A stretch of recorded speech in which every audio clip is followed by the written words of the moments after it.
I'm Sarah Sperling, Vice President of Museum Affairs. And I'm Sage McLean, the Plant Collections Manager here at Cheekwood. Welcome to Gardens and Galleries, where art and nature come together in perfect harmony. This time of year, we're often thinking about Mabel and Leslie Cheek, who moved into Cheekwood in November 1932, right around Thanksgiving. Let's head inside to take a look at something that may have been used around the Cheek family holiday table.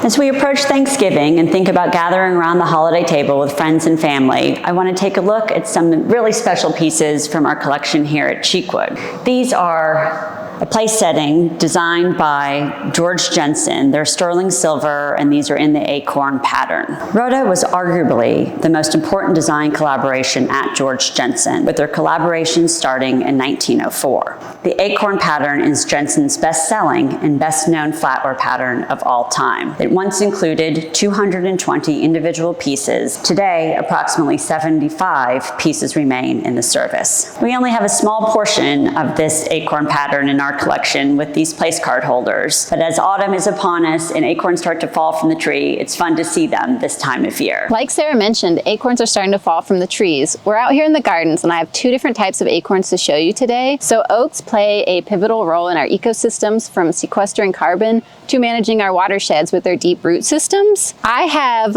both Quercus lyrata, which is the overcup oak acorn, and I have Quercus macrocarpa, which is the bur oak acorn. So macrocarpa stands for large fruit, macro meaning large, carpa meaning fruit, and that's because these acorns are the largest acorns of any of the native oaks here in Tennessee. The acorns can be about 2 inches in size, and they have these really neat large fringed caps. Quercus lyrata, the overcup oak, these are really interesting because a characteristic of these acorns is the cap almost completely covers the nut. So if you've ever seen a tiny hole in an acorn, that is created by the acorn weevil. It is an insect that will actually chew a hole into the acorn and lay the eggs inside, where the grub of the weevil will live inside the acorn until the acorn falls from the tree, where the grub will then crawl out of the acorn and burrow into the ground.